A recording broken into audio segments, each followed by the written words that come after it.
I Should Be Writing Season 20, Episode 23.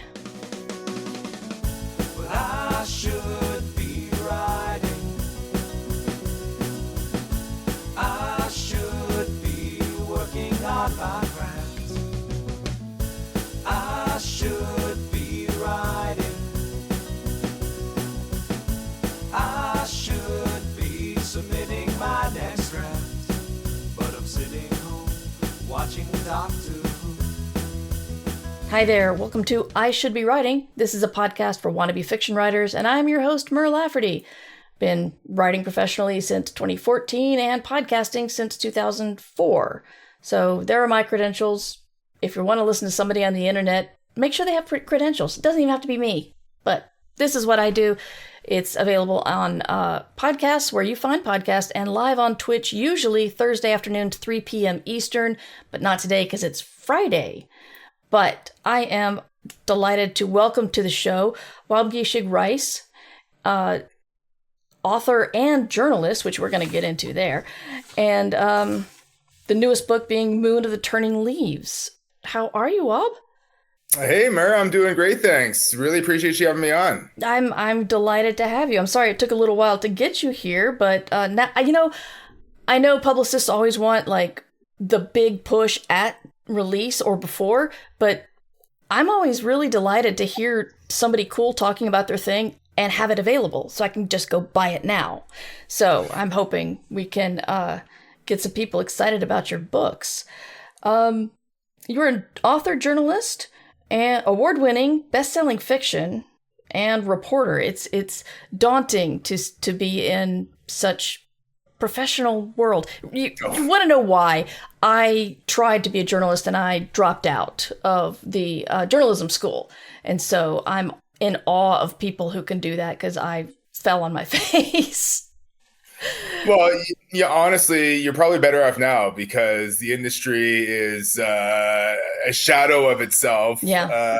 And, journalists are, they're the targets of a lot of hostility these days, right? So I think maybe you dodged a bullet or two there, to be honest, right? And I don't work in it full time anymore, and I'm kind of glad about that too, to be totally honest. Yeah, but we're here to talk about your books. So it started with Moon of Crusted Snow, and then Moon of the Turning Leaves that came out this past February. So tell us about your fiction, please.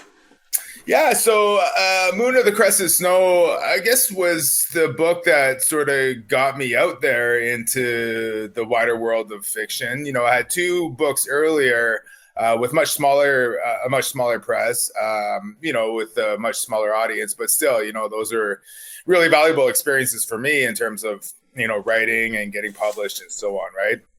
But it was with Moon of the Crested Snow that I had a very specific idea, and I knew that I was going to fall in line with a very particular genre, namely post-apocalyptic / dystopian.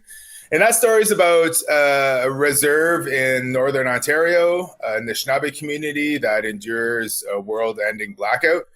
And because the people there are, somewhat isolated, they're remote, they're in the far north, it's not an immediate crisis for them. They're able to adapt to the blackout because they know how to provide for themselves because of their land-based living, right? But still, as weeks go on, things get a little more tense, they start to unravel, and then some unexpected visitors arrive from a city to the south.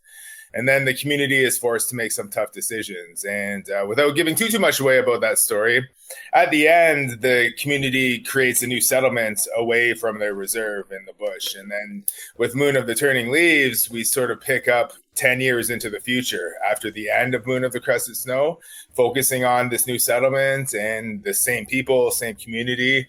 But again, faced with some tough decisions. Their food supply is starting to dwindle a little bit in the natural world around them. And they haven't really ventured out to see what has happened after this blackout, right? They haven't really found any conclusive answers about, this so-called apocalyptic event. So they sent out an expedition to go south over the course of a summer. And Moon of the Turning Leaves basically is about, the wild and wacky adventures they get on exploring this post-apocalyptic Canada. So in the realm of the author always knows more than they actually write. Like people will develop secret societies or history of people that never's touched on. Do you know what caused this blackout? Do you know the global event that happened, or are you discovering it with the characters? Yeah, I knew it in the first book, but I didn't reveal it at all. Right. In the first book, mostly for the sake of intrigue. You know, Sure. there's a lot of great post-apocalyptic literature that doesn't reveal the cause of the end of the world, and I sort of wanted to tap into that same kind of spirit, and also that was fun for me to hold that back, right? Mm-hmm. To keep that just in my own head. But I knew when the time came to write a sequel that if people read a whole second story and they didn't learn what the cause was, they'd be pretty annoyed, right? Yeah. So I did have to like do a bit of research, scientific research about what this cause would do to, you know, our modern infrastructure. But I always had it in my mind that there was this cause of the blackout, and then there was a domino effect that followed, right? Like all these different things would collapse in the wake of this particular event. So, you know, I sort of saw it as a series of events that led to the end of the world. But again, you know, like there's some things that, yeah, of course, I didn't fully explore in the second book either.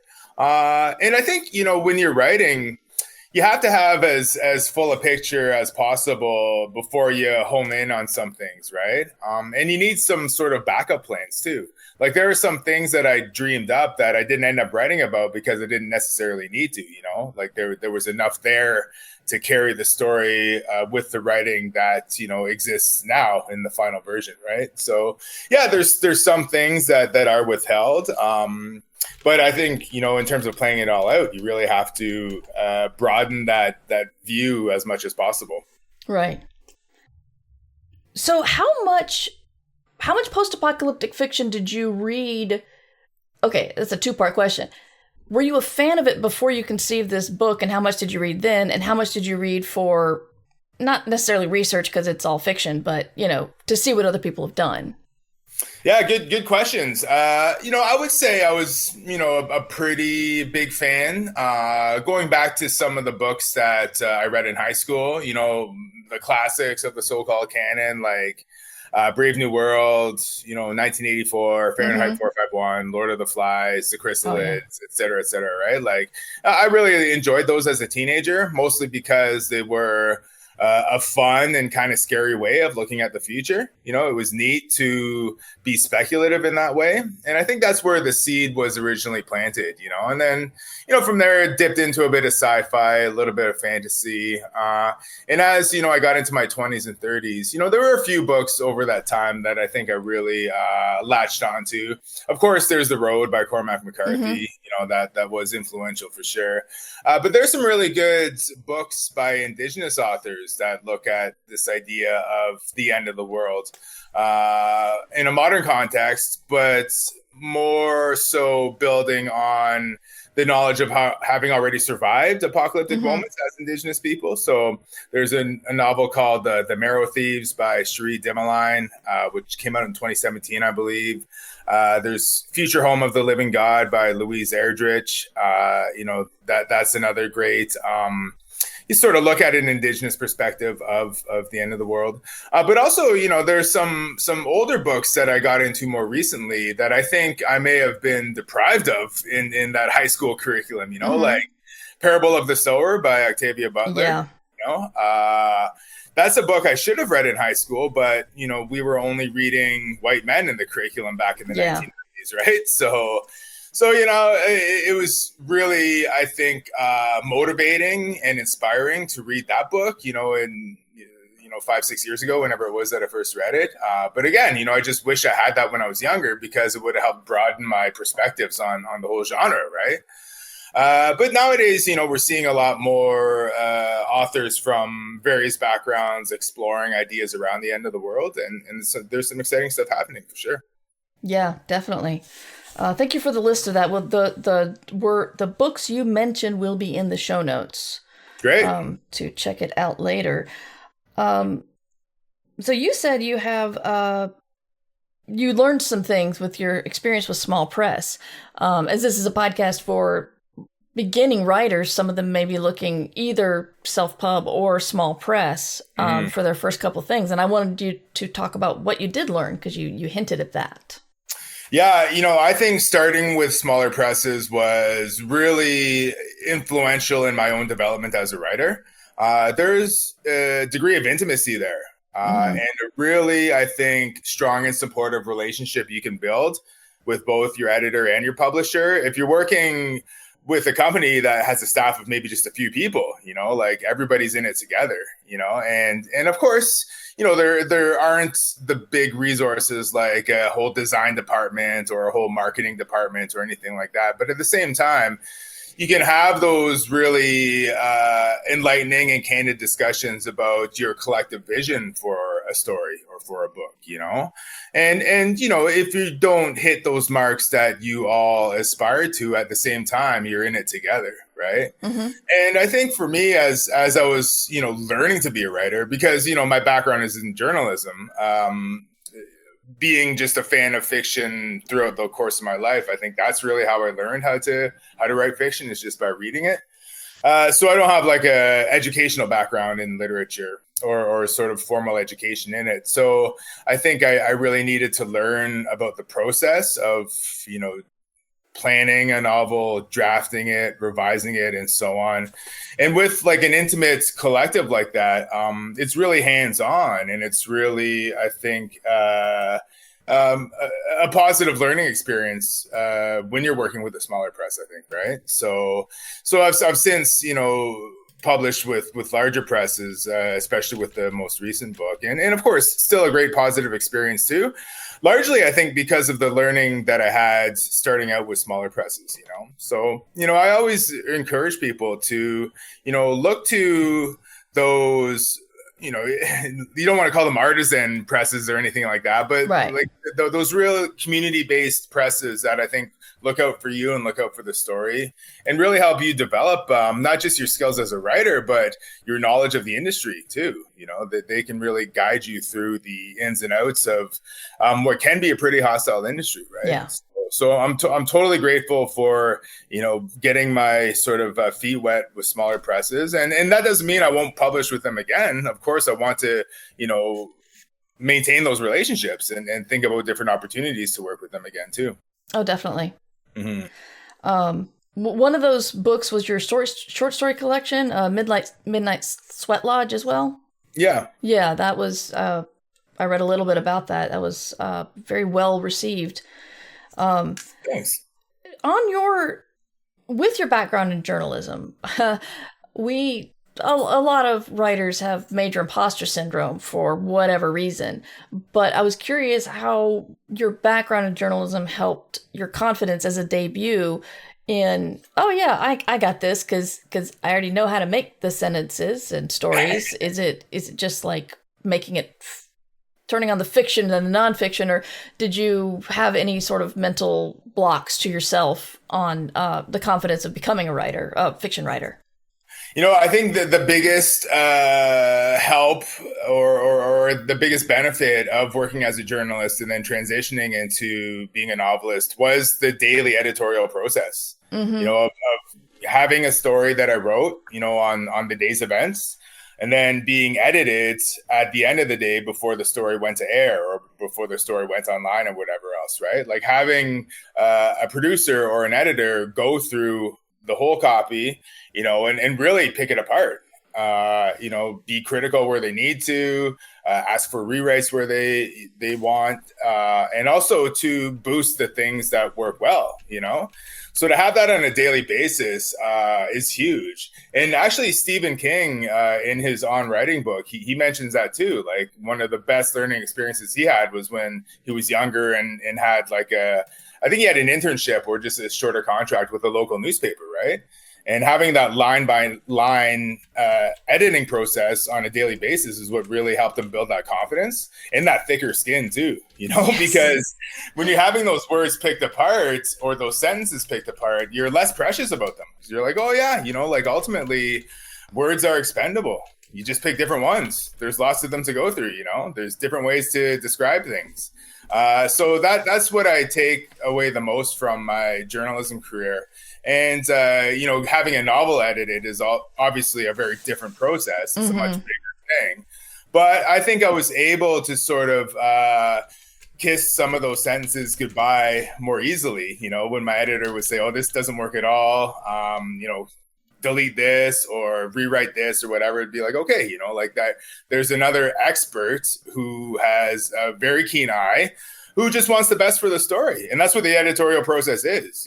We really have to remind ourselves as writers that we work with these editors who are professionals, who are doing it for the sake of our story, and who want us to be the best writers we can possibly be, because they also have a stake in the whole process too, So that was like one of the biggest things. And of course, like when I got into full-time fiction, I was like, yeah, of course I felt like an imposter at times, right? Like I don't have a master's degree, or I didn't go to school for English lit or anything like that, right? But at the same time, it's like, you got to remind yourself like why you're in the game anyway, or why you have the opportunities, is because you do have some credibility and some people were interested in what you had to offer, and you should be proud of that. And that's what I always try to impart upon, emerging writers too, is that, hey, you're in the conversation, so you have artistic merit to begin with. So be proud of that.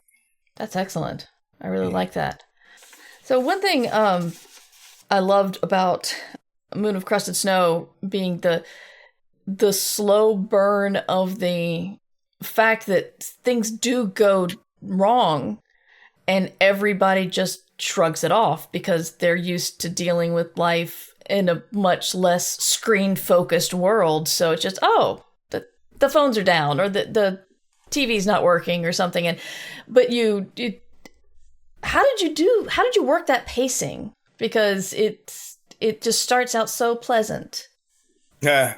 Oh, thanks for that. Yeah, that took, a great editor to help me get that pacing down, I envisioned it very much as a slow burn for sure. Like, as mentioned, I think in a moment like that, it wouldn't be as panicky as it would like in a city, right? Because it's in a northern First Nation, So, but at the same time, if you look at the story on paper, it's a reserve that endures this blackout, and then nothing really happens for a couple of weeks, right? Yeah. So there's ways you got to factor in some tension.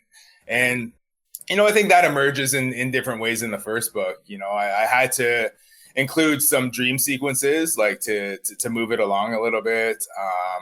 And just like the building tension around the mystery of the blackout. They're cut off from the world to the south, and they haven't heard from anybody, so they don't know what's going on. And after a while, as winter sets in, that's going to make you a little squirrely, right? No matter who you are, even if you're good at living in the bush and all that. So my editor for the first book, for Moon of the Crusted Snow, Susan Renouf, she just really helped me, I think, make those sort of signposts along the way of the points in the plot that needed to be a little more tense or needed some attention for the sake of upping the stakes and so on, But it was, I think, more generally and basically speaking, it was just a matter of stripping things away. Like, what would happen to us in our real lives if we went through a blackout over the course of a couple weeks, right? We'd run out of certain supplies. Certain luxuries or amenities would lose battery power and go dead. We'd have to find different ways to drink water and so on. So it's all those things, thinking about how our lives would slowly unravel as this, world-ending blackout would occur. So it was just reminding myself what I would do in those situations and how I would be scared, essentially, Yeah, definitely. Well, it is a unbelievable coincidence that I'm talking to you the Friday after the great CrowdStrike destruction or glitch or whatever they're calling it last weekend. And I'm just curious what you thought about that in the realms of your writing. Yeah, whenever something like that happens, it freaks me out for sure, because like I've immersed my mind in this like post-collapse world for the last 10 years or so, right? And Mm-hmm. it's like, oh, I've traumatized myself. Is it like, oh my God, is it starting? Yeah, exactly. Yeah. Or what have I done to myself, kind of thing, right? So that like, but the other kind of freaky thing is that these things are happening more regularly now, right? And it's like, oh no, like how close are we to collapse? And I think the point of the first book, especially, is to highlight the fragility of our infrastructure. These luxuries that we're largely dependent upon nowadays aren't that reliable when you think about it, Yeah. because of these regular outages. And even just up in Canada here, a few months back, we had a big telecommunications outage too. One particular cell phone company just totally crapped out, and nobody could use their cell phones for a couple of days, right? And people started getting a little freaked out as a result of that, right? So yeah, when those things happen, I think they're just good reminders that we should have plan B, C, D, E, F, G, Yeah. H, I, J in our daily lives, just in case, Yeah, but that kind of stuff's hard. Yeah. We did that at the beginning when we heard that a lockdown was coming at the beginning of the pandemic. So we tried to stock up, and then we try to do it every year for hurricane season, because that's where I am in one of the major paths. But still, what you're talking about is so much bigger than even the lockdown or the hurricane outages and stuff. So thinking on the scale of that is what scares me. Oh yeah, me too. And I would say, even though I've written about these things, I don't necessarily walk the talk, right? Mm-hmm. Like I am not sure how long I would last myself. Yeah. Is there another book coming, or is this a duology, or how is this story going to be unfolding?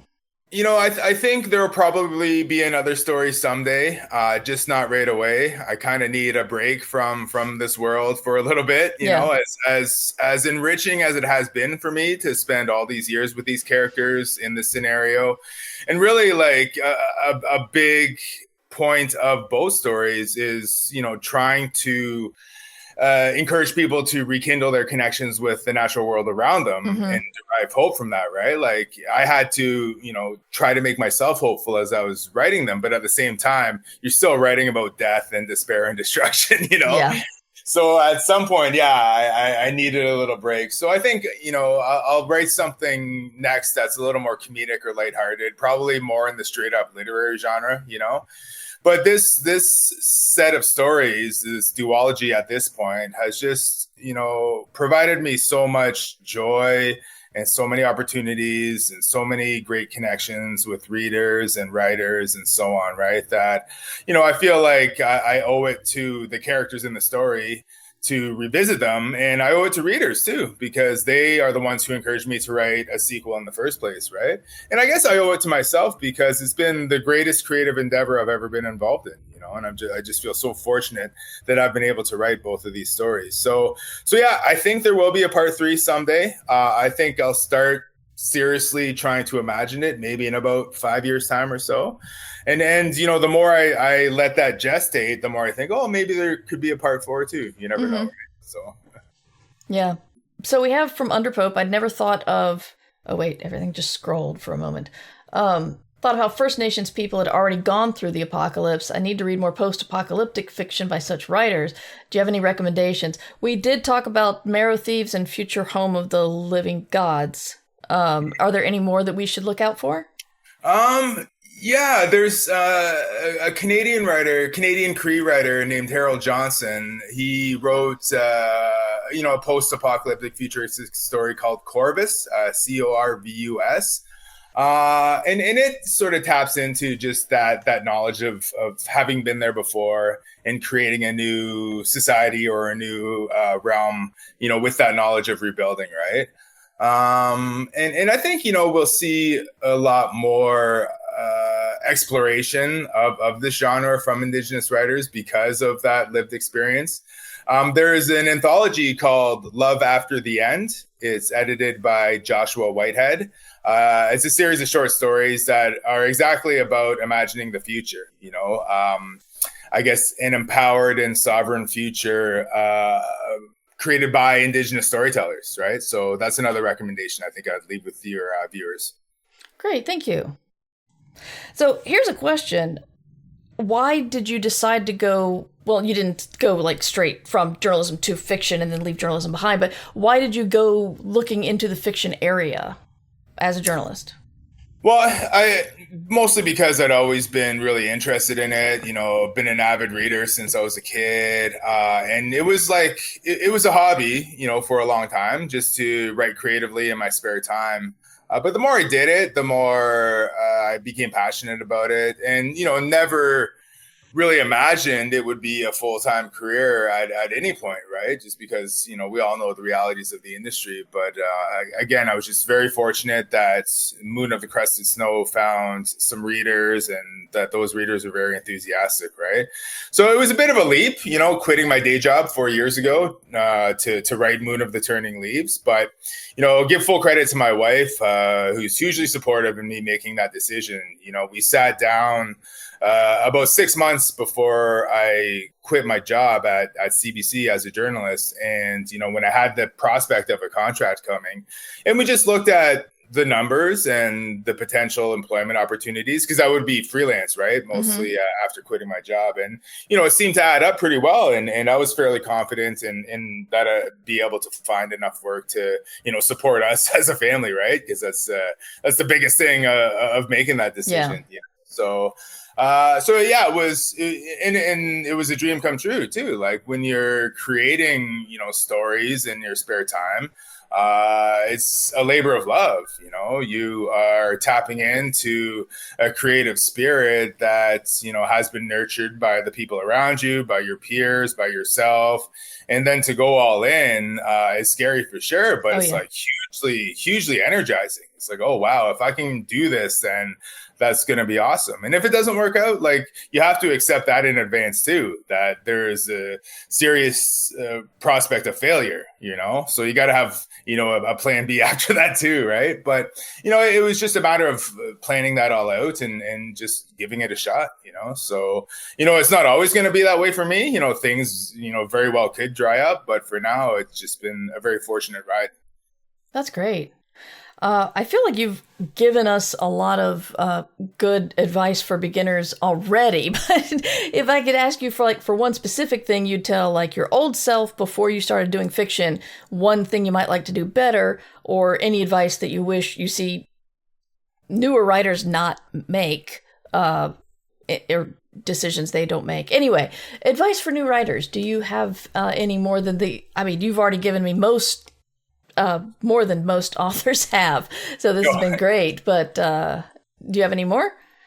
Yeah, you know what I wish I would have done when I was younger? It was had the courage to share more of my writing with more people. Interesting. Before I finally did that, and it wasn't until it was probably about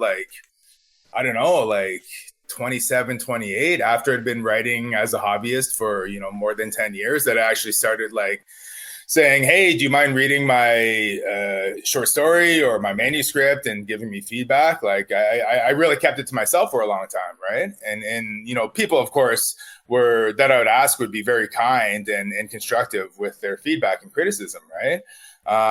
And the more I did that, the more I worked on it, and the more I sort of built the confidence to share it with more people, And I think that's really what helped me take the leap in starting to submit it to, to presses, to periodicals, and so on.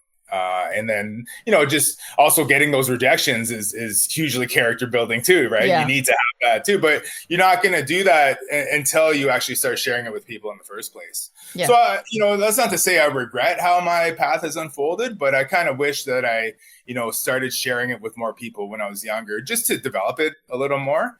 But I always say, there are three things that I abide by in terms of trying to become a writer. And that's, of course, reading. We all have to read on a regular basis. If we want to write sci-fi, we have to read sci-fi. If we want to write a memoir, we got to read others' memoirs, right? And then writing every day, of course, is like, working out those muscles and so on.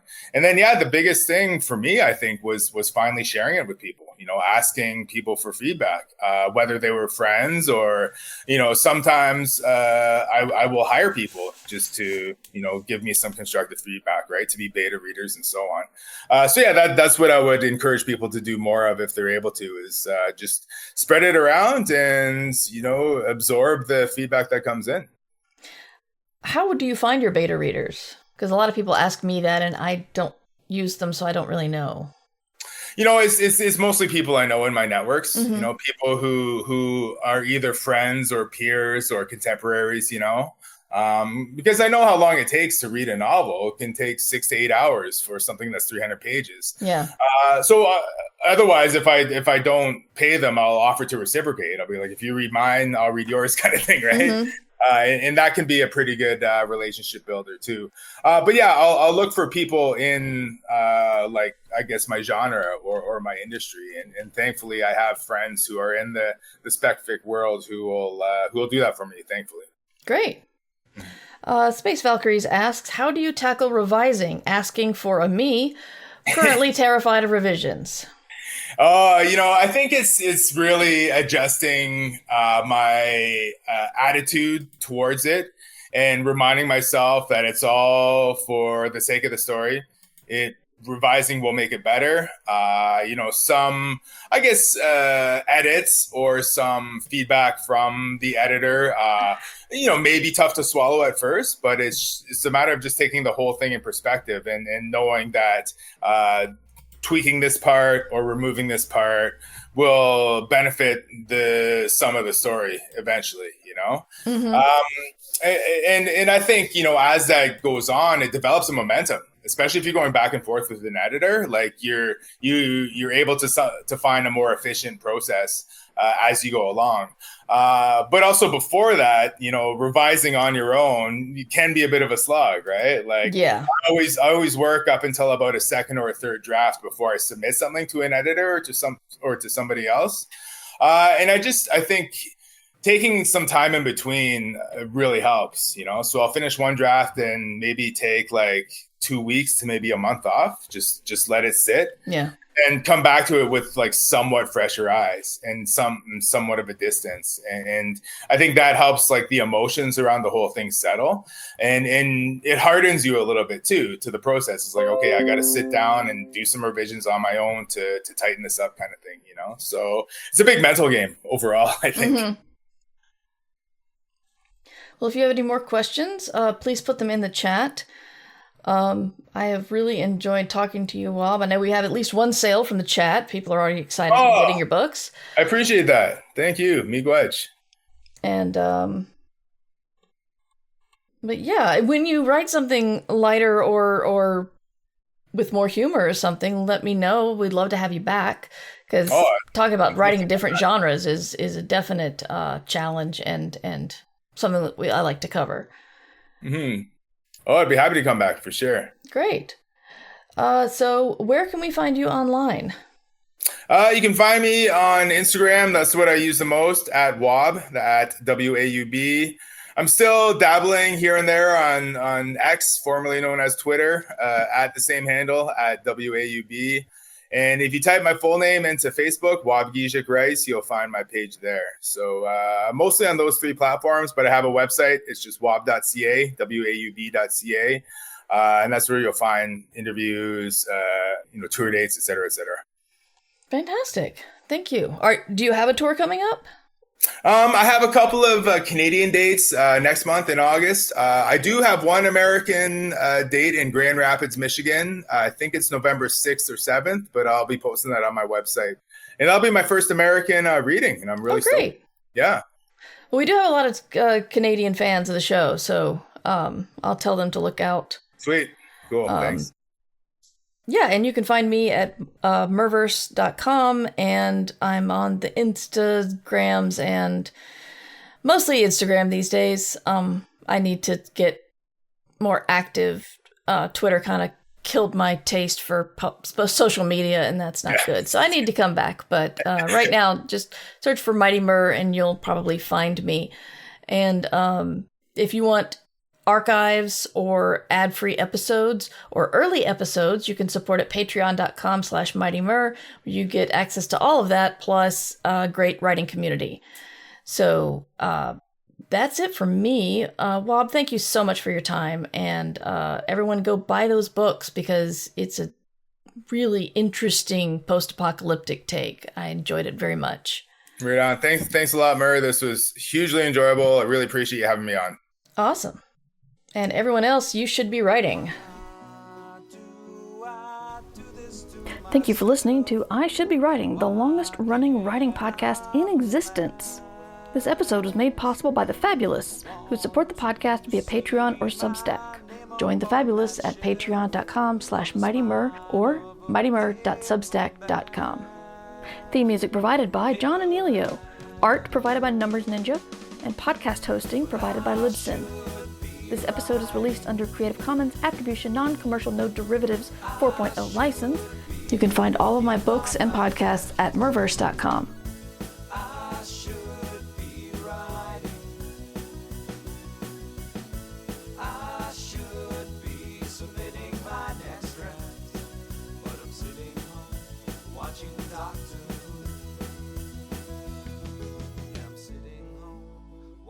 Doctor